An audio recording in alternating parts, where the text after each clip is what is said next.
नमस्कार, welcome to career 247। मैं हूं प्रशांत धवन। नाउ पिछले 1-2 महीनों में डोनाल्ड ट्रंप के मुंह से जो बातें निकली हैं, जो इनकी स्टेटमेंट्स आई हैं, ये सब सुन के कई इंडियंस चाहते थे कि पीएम मोदी एक बार को ना ट्रंप का इनविटेशन रिजेक्ट कर दे। और रिसेंटली भारत ने किया यही है। डोनाल्ड ट्रंप को फाइनली एक प्रॉपर जवाब दिया है भारत ने। यहां पे आप देख पाओगे प्रधानमंत्री मोदी ने डिक्लाइन कर दिया है डोनाल्ड ट्रंप का invitation to meet in US due to pre existing schedule. ये बात हमारे विदेश मंत्रालय के सेक्रेटरी विक्रम मिश्री साहब ने ओपनली दुनिया के सामने बोली है कि देखो G7 समिट को अटेंड करने के लिए पीएम मोदी गए कनाडा में। नाउ जैसे मैंने आपको एक प्रीवियस वीडियो में बताया था, डोनाल्ड ट्रंप ने G7 समिट का वैसा ही मजाक बना दिया था।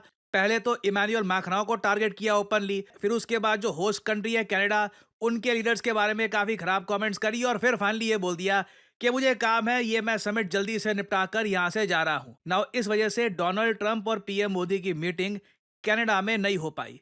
नाउ ट्रंप ने अपनी तरफ से पीएम मोदी को कॉल किया। 30 मिनट से भी ऊपर दोनों लीडर्स ने वेरियस इश्यूज पर बातचीत करी, और ट्रंप ने यह कहा मोदी जी को कि आप कनाडा में हैं ही, कनाडा यूएस बॉर्डर शेयर करते हैं, बिल्कुल पास में ही है यूएस, और आपको आना भी वॉशिंगटन डीसी में ही है, जो बहुत ज़रा करीब है कनेडियन बॉर्डर के। कुछ ही घंटों की फ्लाइट होगी। आप आइए यहाँ पर, हम आपका स्वागत करेंगे। पीएम मोदी ने रिजेक्ट कर दिया ये कहकर कि हमारे अभी और प्लान्स हैं, हम वो चेंज नहीं कर सकते। और मैं आपको ये बता दूं, ये बहुत ही ज़रा स्ट्रांग मैसेज है भारत का टू डोनाल्ड ट्रंप, क्योंकि आप जानते हैं, मैं जानता हूं, अगर डोनाल्ड ट्रंप वो सब बातें ना बोलते जो उन्होंने रिसेंटली बोली है, बार बार ये एम्फसाइज करना कि इन्होंने सीज फायर करवाया था, फिर ये बोल देना कि कश्मीर इशू का जो हजारों साल पुराना इशू है मैं रिजॉल्व करा दूंगा, अजीबो गरीब स्टेटमेंट्स इन्होंने दी है रिसेंटली। फिर ये तक कह दिया कि पाकिस्तान की सरकार बहुत अच्छा काम कर रही है, पाकिस्तान एक बहुत अच्छा सपोर्टर है यूएसए का आतंकवाद से लड़ने के लिए।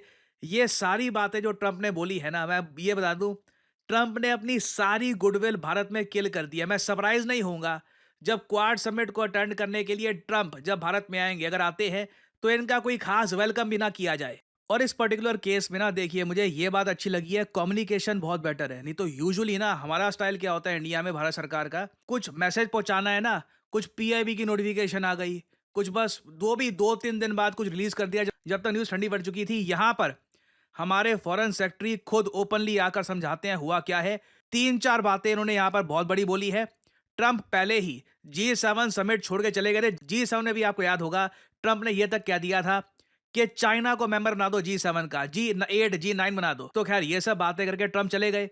फिर डोनाल्ड ट्रंप के आग्रह पर एक फोन कॉल रखी गई पीएम मोदी और डोनाल्ड ट्रंप के बीच में। ये जो क्लिप है सुनिए। जल्दी वापस अमेरिका लौटना पड़ा, जिसके कारण ये मुलाकात नहीं हो पाई।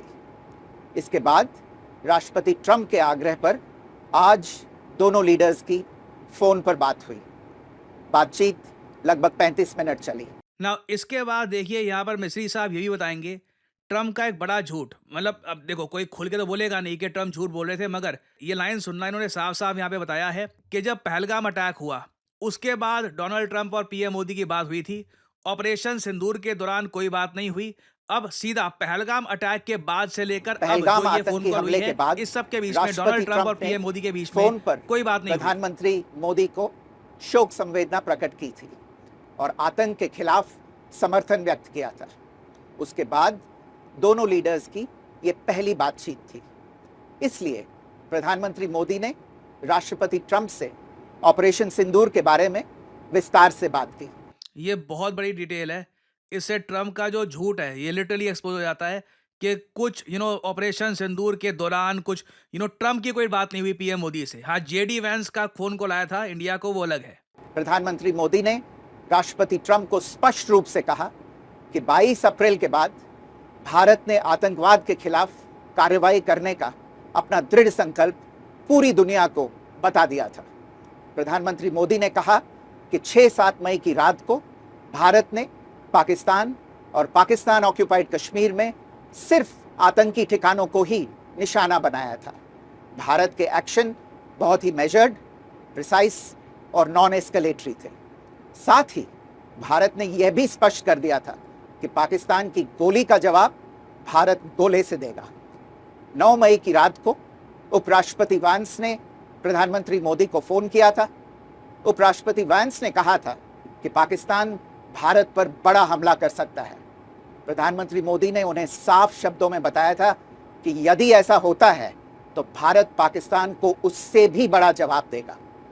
9-10 मई की रात को पाकिस्तान के हमले का भारत ने बहुत सशक्त जवाब दिया और पाकिस्तान की सेना को बहुत नुकसान पहुंचाया। उसके मिलिट्री एयर बेसिस को इनऑपरेबल बना दिया। भारत के मुंह तोड़ जवाब के कारण पाकिस्तान को भारत से सैन्य कार्रवाई रोकने का आग्रह करना पड़ा। प्रधानमंत्री मोदी ने राष्ट्रपति ट्रंप को स्पष्ट रूप से कहा कि इस पूरे घटनाक्रम के दौरान कभी भी किसी भी स्तर पर भारत अमेरिका ट्रेड डील या अमेरिका द्वारा भारत और पाकिस्तान के बीच मध्यस्थता जैसे विषयों पर बात नहीं हुई थी। अगेन ये एक और फिर से ट्रम्प का बड़ा झूठ एक्सपोज कर दिया गया, जो ट्रम्प कहते हैं मैंने ट्रेड का यूज़ किया था इंडिया पाकिस्तान को रोकने के लिए। इंडिया ने क्लियरली ये ट्रम्प का जो भी झूठ है इसको एक्सपोज कर दिया है। सैन्य कार्रवाई रोकने की बात सीधे भारत और पाकिस्तान के बीच दोनों सेनाओं की एग्जिस्टिंग चैनल्स के माध्यम से हुई थी और पाकिस्तान के ही आग्रह पर हुई थी।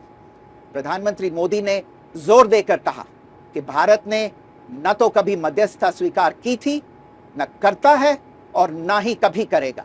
ध्यान दीजिए, प्रधानमंत्री मोदी ने जोर देकर कहा है कि कभी हमने ना इंटरवेंशन यहाँ पे कभी मध्यस्थता एक्सेप्ट करी थी, ना हम करेंगे। ये इंडिया पाकिस्तान के बीच का इशू है। इस विषय पर भारत में पूर्ण रूप से राजनीतिक एकमत है। राष्ट्रपति ट्रंप ने प्रधानमंत्री द्वारा विस्तार में बताई गई बातों को समझा और आतंकवाद के खिलाफ भारत की लड़ाई के प्रति समर्थन व्यक्त किया। प्रधानमंत्री मोदी ने यह भी कहा कि भारत अब आतंकवाद को प्रॉक्सी वॉर नहीं, युद्ध के रूप में ही देखता है और भारत का ऑपरेशन सिंदूर अभी भी जारी है। राष्ट्रपति ट्रंप ने प्रधानमंत्री मोदी से पूछा कि क्या वे कनाडा से वापसी में अमेरिका रुक कर जा सकते हैं। पूर्व निर्धारित कार्यक्रमों के कारण प्रधानमंत्री मोदी ने अपनी असमर्थता व्यक्त की। दोनों लीडर्स ने तब तय किया कि वे निकलने अपनी असमर्थता व्यक्त की। फाइनली इस वीडियो को इन्होंने कंक्लूड करते हुए ये भी कह दिया कि ट्रंप का एक ये भी इन्विटेशन आया कि चलिए आपस में मिल लेते हैं, बातचीत कर लेते हैं। पीएम मोदी ने ये भी रिजेक्ट कर लिया है। और वैसे मैं आपको ये बता दूं, कल most probably Donald Trump Asim Munir से मिलेंगे। आसिम मुनीर कई दिनों से यूएसए में भटक रहे हैं। कुछ रिपोर्ट इनिशियली ये भी आई थी कि यूएसए की मिलिट्री डे की जो परेड है इसको ये अटेंड करेंगे। बाद में डेफिनेटली यूएस पाकिस्तान की परफॉर्मेंस को लेकर इतना खुश नहीं हुआ होगा। ये जो ईरान पे अटैक्स चल रहे हैं वहाँ पे यूएस और एक्सपेक्ट करता है डेफिनेटली फ्रॉम पाकिस्तान।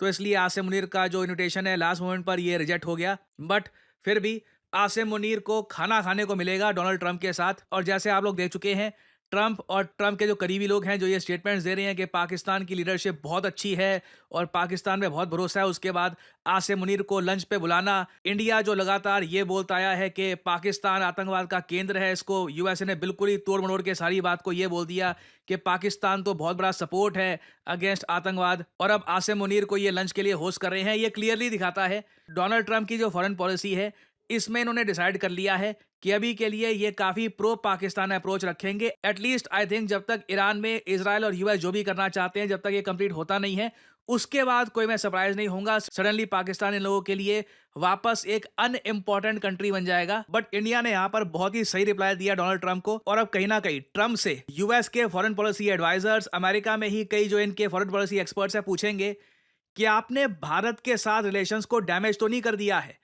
वो रिलेशन जिनको बनाने में बराक ओबामा, काफ़ी हद तक मैं कहूँगा इवन जॉर्ज बुश, और इवन आप अगर देखें तो कुछ हद तक जो बाइडन ने भी कुछ ना कुछ योगदान दिया था।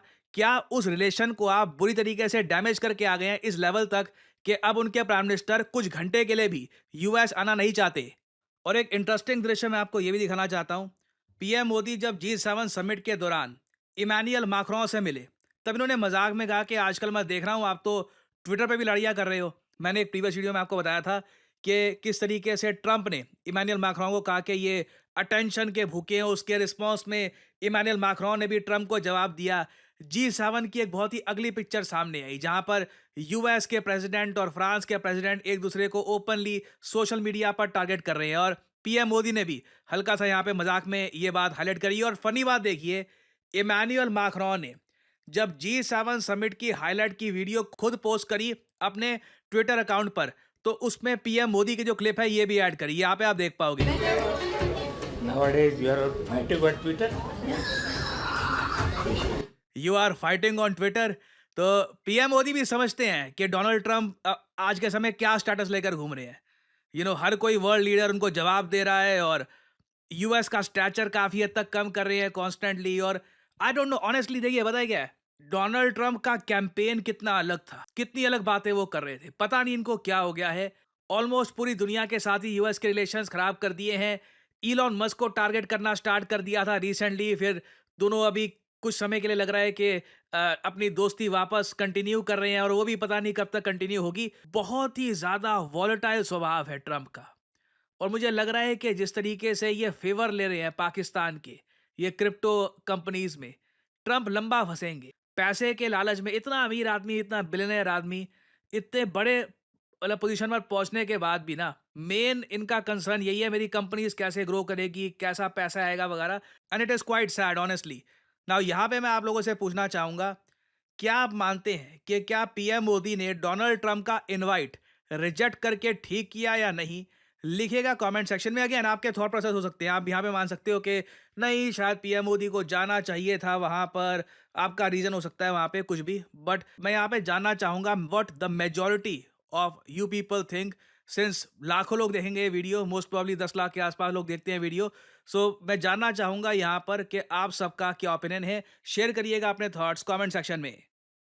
देखिए, मेरा मानना है अगर आज के समय आप आर्टिफिशियल इंटेलिजेंस का इस्तेमाल नहीं कर रहे काम में, तो आप किसी और ही युग में जी रहे हैं, क्योंकि एआई की मदद से आप बहुत सारी जॉब्स कर सकते हैं, आप बहुत सारा पैसा कमा सकते हैं, अपने आप को अपस्किल कर सकते हैं। फॉर एग्जांपल, अगर मान लीजिए मैं दिखाना चाहता हूं कि कैप्टन अमेरिका ये मुंबई के किसी बिजी स्ट्रीट में वड़ा पाव खा रहा है और उसके ऊपर एक बहुत ही अट्रैक्टिव टेक्स्ट में लिखा है यमी, तो मैं आसानी से कर सकता हूं सही प्रॉम्प्ट डालकर। और इधर आप लोग देख सकते हैं, it was just that easy. इसके बहुत सारे वेरिएंट आप बना सकते हैं। अगर मैं चाहूं कि इस इमेज को मैं मूव करवाना चाहूं, तो इस तरीके से, जैसे कि अपनी स्क्रीन पे आप देख पा रहे हैं, मैं बहुत सारे जनरेटिव एआई सॉफ्टवेयर की मदद से इस इमेज को मूव करवा सकता हूं, एक स्टोरी क्रिएट कर सकता हूं। I can pretty much do anything. और ये सिर्फ एक छोटा सा, आई मीन एक बहुत ज़्यादा छोटा सा एस्पेक्ट है जनरेटिव एआई का। जनरेटिव एआई की मदद से आप किताबें लिख सकते हैं, आप पर्सनालिटीज क्रिएट कर सकते हैं। You can pretty much do anything you want. और अगर आपने सही जगह से जनरेटिव एआई का कोर्स कर लिया, तो मैं आपको बता दूं, आप एक प्रॉम्प्ट इंजीनियर के रूप में नौकरी कर सकते हैं। जी हाँ, प्रॉम्प्ट इंजीनियर। कई लोगों को पता ही नहीं है कि ये नौकरी एग्जिस्ट भी करती है। कई लोग आराम से साल का 4 लाख से लेकर 6 साढ़े 6 लाख, जी हाँ, जो रियलिस्टिक सैलरी होगी वही मैं आपको बताऊंगा। कई लोग होंगे जो आज के समय कहते हैं कि जी हमारा कोर्स कर लो, फिर 25 30 50 लाख वगैरह। जो रियलिस्टिक चीज़ होगी वही मैं आपको बताऊंगा। प्रॉम्प्ट इंजीनियर को गूगल कर लीजिएगा, प्रॉम्प्ट इंजीनियर जॉब्स, आराम से 4 लाख से लेकर साढ़े 6 के आसपास सैलरी होती है उसकी। और डिपेंड करता है आपके एक्सपीरियंस पे। And you can start your career. आप खुद का एआई स्टार्टअप कर सकते हैं, आप कंटेंट क्रिएटर बन सकते हैं। आप लोगों ने मुझको देखा है, मैं कंटेंट क्रिएशन में एआई का कितना इस्तेमाल करता हूं, आप सबको पता है। तो अगर आप जनरेटिव एआई को प्रोफेशनल तरीके से सीखना चाहते हैं, लाइव क्लासेस से, कि जहां पे आपके सामने टीचर हो, आप टीचर से सवाल पूछ पाओ कि जी ये प्रॉम्प्ट ऐसे क्यों डाला है, ये प्रॉम्प्ट में ये चीज़ अगर मैं ऐड करूं तो रिजल्ट ऐसे क्यों आता है, ये सब चीज़ें आप समझना चाहते हैं, तो करियर 247 का जनरेटिव एआई कोर्स हमने कर दिया है लॉन्च। आपको सिंपली क्या करना है, वीडियो के कमेंट सेक्शन में जाइए, यहाँ पे आपको लिंक मिल जाएगा, are generative AI for all. Now ध्यान दीजिएगा, इस कोर्स का नाम हमने स्पेसिफिकली रखा है जनरेटिव एआई फॉर ऑल। आप एक बिगिनर हैं, आपकी अभी तक नौकरी लगी नहीं है, आप नौकरी कहीं पर कर रहे हैं, खुद को अपस्किल करना चाहते हैं, कंटेंट क्रिएटर हैं, बेसिकली आप किसी भी स्टडी में आते हैं, तो करियर 247 का जो ये जेन एआई फॉर ऑल है, ये आपको काफ़ी हद तक हेल्प करेगा। और इस पूरे प्रोग्राम के एंड में ना, खुद का एआई स्टार्टअप आप कैसे बना सकते हैं उसका प्रोजेक्ट भी साथ ही साथ किया जाएगा। ये सभी टूल्स को यूज कैसे करना है, chat GPT, Midjourney, DALL E, various type के आज के समय जो जनरेटिव एआई के टूल्स हैं, इनको इस्तेमाल कैसे करना है, ये सब आप सीख पाएंगे करियर 247 पे। आपको सिंपली करना क्या है, यहाँ पे अपना नाम डालिए, अपना ईमेल आईडी, अपना नंबर, और ऑब्वियसली डिस्काउंट कोड यहाँ पर डालना PD10। And again remember, generative AI का प्राइस अभी 29,000 है, और अगर आप कोड लगाते हैं PD10, तो ये प्राइस 26,000 के आसपास पहुंच जाएगा। सो एक गोल्डन अपॉर्चुनिटी आपके सामने। जनरेटिव एआई के वैसे कोर्सेज दुनिया भर में अवेलेबल हैं, बट ऐसा कोर्स जहां पे आपको लाइव क्लासेस मिलती हैं, आपको प्रोजेक्ट्स करवाए जाते हैं, आपको सर्टिफिकेशन मिलता है बाय NASSCOM, ये बहुत ज़्यादा रेयर है। So if you want to enrol, start your journey in generative AI. Thanks for listening, and as I always say, may the gods watch over you.